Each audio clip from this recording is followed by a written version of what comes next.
Assalamu alaikum. Next, we're going to London to be with my friend Ruat Alam to discuss his work with his design studio Archetype, one of the most amazing studios of the year. We're really excited to have him on the program. Let's check out their short reel about their studio and all the amazing global work they're doing.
Assalamu alaikum. How are you, my brother? Walaikum assalam. I'm well. How are you? Good, good. Yeah, I miss you. It's been a few years since we've been able to sit together. How tell us about your year. What has this year been like for you, and what have you been creating? We know that you're, mashallah, as a visual artist, as a designer. You know always producing beauty. So what has this year been like for you? Barakallahu feek. I mean, it's been one of those unusual years where none of us expected to be in a situation with COVID. But luckily, Allah's blessed us in the studio with my team, and we've managed to sort of ride through the year without too much difficulty, with the support of our regular clients and the focus on just getting down and on doing the work really. So we've been a little bit lucky compared to others, but we can't get complacent. It's just been one of those unusual years. I don't think we're probably going to see a repeat of anytime soon. Inshallah, yeah, and I mean, I really love the reel because it shows the diversity of the work that you're doing, whether it's working with brands, the localization projects, with on film projects, obviously your own artwork. But talk a little bit more about that. I know that's been one of the main things that you've been working on recently is all the work in film and what localization means. We saw that really dope Jurassic Park logo at the beginning, put in Yeah. Arabic. If you could talk a little bit about the work you've been doing in that space. Yeah, so one of the things about our agency is that we're one of the very few sort of specialist Arabic agencies in Europe as a whole, and it allows us to sort of help brands, whether they're sort of Western commercial brands or Middle Eastern ones, and sort of bridge those worlds, as it were, through language, through localization, which is essentially taking something in some sort of content in one language or one culture and trans creating it into a different one. And so we'll be lucky enough to work with the likes of Netflix, YouTube, Google, and many others where they need that sort of specialism. but also that understanding, from a team, from individuals that really know the markets, the sort of the halal markets, the Muslim markets, the Middle East, and beyond. Yeah, so that's our focus, and that's what we've been doing for a while. And I don't know how we got into it, but all I know is that it took years of sort of specialism in learning both Arabic language, but calligraphy and design and Arabic typography and all those things that come with it. Yeah, and that's one of the really interesting things about your work is that not only do you do incredible Arabic calligraphy, mashallah, but then also your work in Arabic typography. Can you talk about kind of what that has looked like as a journey for you personally, as you know, a kid from London who may not have been raised with the Arabic language? That's right. So we weren't raised as native Arab speakers or anything like that. We're familiar with Arabic through the Quran, through reading, because most Muslims are taught to read the Quran. But that's where it ended. But for me, I developed some sort of fascination with Arabic later on, at art college, which allowed me to sort of really sort of explore both Arabic calligraphy but also typography. And I felt that often we find that calligraphy is quite traditional. And so living in a sort of Western centric or modern global setting as an ummah, our sort of not tastes, but our aspirations for a Muslim aesthetic has developed and moved on. And I felt that maybe I can contribute to a newer, fresher aesthetic, as it were. And so I wanted to create my own scripts, my own design approach, and that included Arabic typography as well, taking it beyond sort of the mundane fonts that you had to really experimenting with how Arabic could look. And I wanted it not to be sort of stuck in a certain sort of traditional styles, because Islam is universal. Islam is sort of global. It's dynamic. It's futuristic. All of those things, and I wanted to reflect those things through the design tradition that we have now, and establish a new sort of approach to how we perceive Islamic arts and culture in general.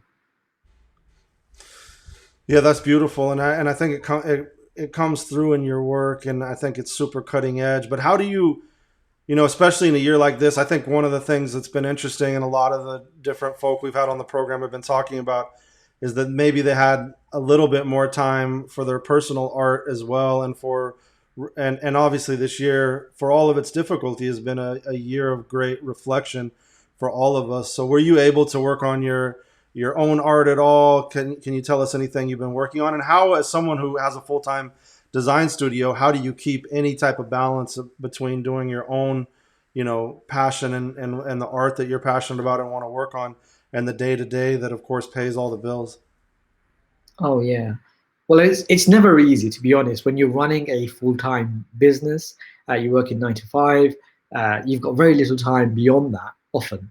Um, so you try and squeeze in any sort of personal work, artwork, any canvas work, within your work hours. And because I co-own and run my own business, I can sort of allocate more time to myself when it comes to certain types of projects.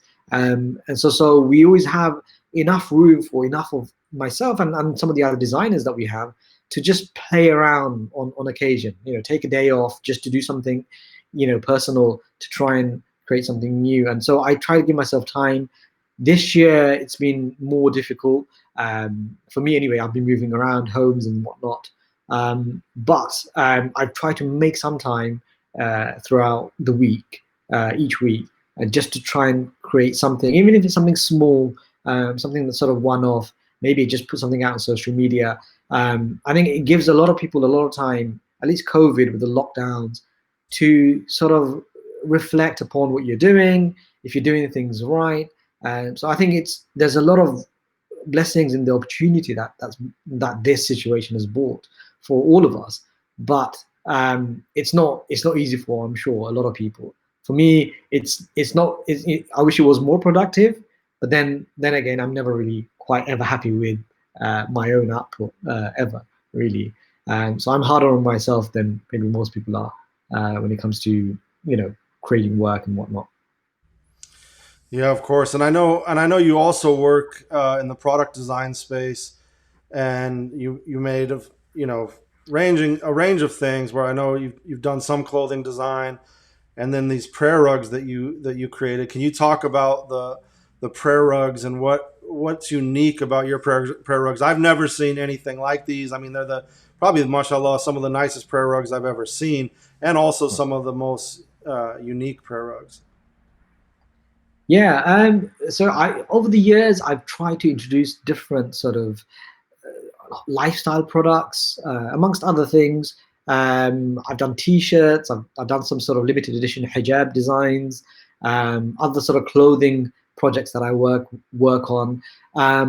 But most recently, and probably sort of a runaway success in its own right, were these unique sort of arch-shaped prayer mats that I had sort of mulling around 15 years in my head, and I had put that down on paper. But then I thought a few years ago, I'll just produce them, and I don't know what will become of them, but I'll just put them out there, and people will hopefully see the value in I don't know, investing in a higher quality prayer mats of a more unique design, and it really took off. I didn't expect people to really appreciate the designs or the mats themselves, and really sort of buy into the notion of high quality Islamic products. And it really was a surprise. We sold out each year. We keep selling out the prayer mats, and they become harder to obtain, even for myself. If I want one, I always have to sort of struggle to get one for myself, really. But the point is, yeah, they've done amazingly well, and likewise, people around the world are appreciative of higher quality products that people are putting out, and I'm just happy that they've done well. And the term you use for or the name of the product is visual dhikr. Yeah, Can you talk about that's that right. name? I love that name. Yeah, so that's a name that was sort of coined back in 2000 and early 2000s, around 2001, 2003. I can't remember exactly, because I was creating artworks, paintings, and I thought, what do I call my work? Um, this sort of work that is sort of more focused on, has a more Islamic leaning. And I thought, well, this is a type of dhikr, but it's not spoken, it's not verbalized. It's not necessarily action, but it's something that you can see, and hopefully it reminds you of the Creator, of Allah, of the Prophet Muhammad sallallahu alaihi wasallam. And I thought, well, it makes sense to just call it visual dhikr, and it just caught on from there. And sort of it is a registered trademark of the business and brand, but it is something that people can relate to universally, I think. Yeah, mashallah, so beautiful. So let's play. We're gonna play this quick ad about the prayer rug so everyone can see what we're talking about.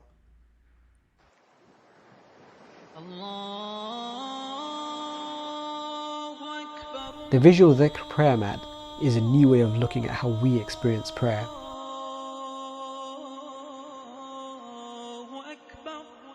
For a long time now, we've had to deal with poorly made and badly designed prayer mats that aren't reflective of our faith and spiritual experiences.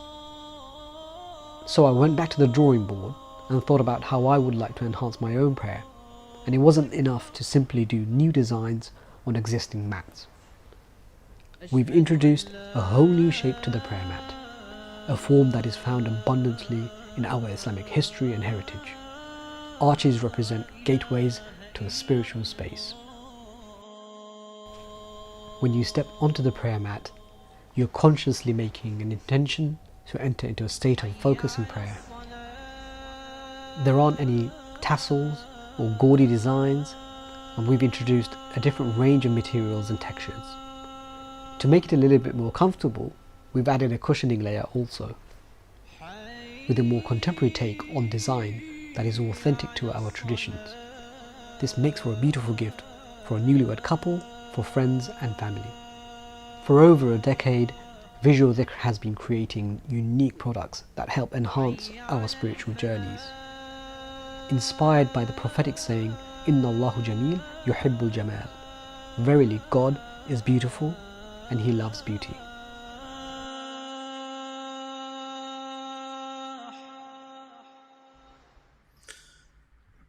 MashaAllah. Yeah, amazing.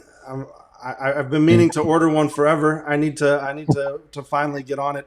I've seen them in a few places. I've prayed on them before. They're really some of the most beautiful prayer mats I've ever seen. And I think that and those, bringing it home to what we talk about, like this year we've been running this digital media academy, and one of the core things I talk about in it is that the reason why my film work has resonated with people, and the work that we do, even as a production studio, and the work that I've done, is that it's about that core component is beauty. That's the difference. That we think that we don't consider that storytelling. People just think, oh, I'm going to become a storyteller and tell stories the way that I see them on television.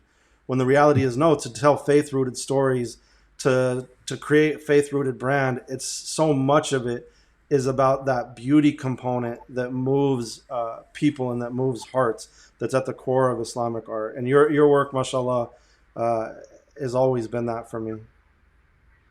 No, thank you. No, that's very much true. I think the key word is ihsan. Just doing things at a quality, at a particular with a particular approach of doing it to your very best. You might not be 100% perfect, but what you're doing is you're giving it your best shot, and just taking the extra appreciation that we are doing something for, in many ways, contributing to the Islamic culture as a whole, and it should be considered some of the best work we do. And if we can do that in product design, in services, in business, then we'd see a significant change in the way we are perceived, and obviously serving everyone else, and leaving a lasting example. I think that's what it comes down to, ihsan. Yeah, mashallah, well said. And since this conference, a lot of what we're trying to do at the Center for Global Muslim Life is really create an institution that's forward thinking, that's looking at the future, and that's building the future with people like yourself that are creating the future of our community through these brands. So, Kit, what are your reflections as we head into 2021? And I believe, inshallah, that this year will be manifested through this idea that with hardship comes ease, and that this creates major openings for ourselves and our communities. So, what are your reflections on the upcoming year and some of what you want to work on? Yeah, so the upcoming year, we're hoping that it's going to be a year without too much trouble and without too much difficulty for everyone. But it's all about shifting gears, I feel, making sure that we sort of have newfound focus. If have had time to sort of contemplate on where we're going and what we're doing. Are we doing the right things? And not be swayed and too disheartened by what's gone on, and actually try and see if we can be brave enough to make those next steps with whatever new venture that we might be embarking on. And that might be business, that might be a new life, a new beginning, or whatever it might be. We definitely want to just continue building up our team, focusing on the things that we were going to do last year, or this year rather. It's not over, but what we originally planned to do this year, and just sort of gung ho and go forward with those plans. And for me personally, I've had loads of projects that I've just been parked on shelved for the last year, maybe 2 years even, and I really want to just get them started. I've managed to sort of have the space now to do some of those things, and I just want to sort of really just get my head down and focus on getting these projects done really. And I think a lot of people shouldn't forget that whilst they are doing their own thing, that there is a wider society which is struggling, which is suffering from a lot of different problems, and whatever we do is ultimately going to also somehow help um, the wider society, our community, our own community, and beyond. And we don't lose sight of what's going on around us. And often we can get so engrossed in what we do that we forget that we live in and part of a community, and not just our immediate neighbors, but far beyond that on a global level. So that's what I would look forward to in 2021. Inshallah, yeah, we pray that those things manifest, and that Allah, it brings much healing to our world and much opening. So thank you for taking the time. Thank you for all the beauty that you produce for us as a community, and we pray that it reaches to even more people, inshallah, in the coming year. We'll see you again soon, we hope.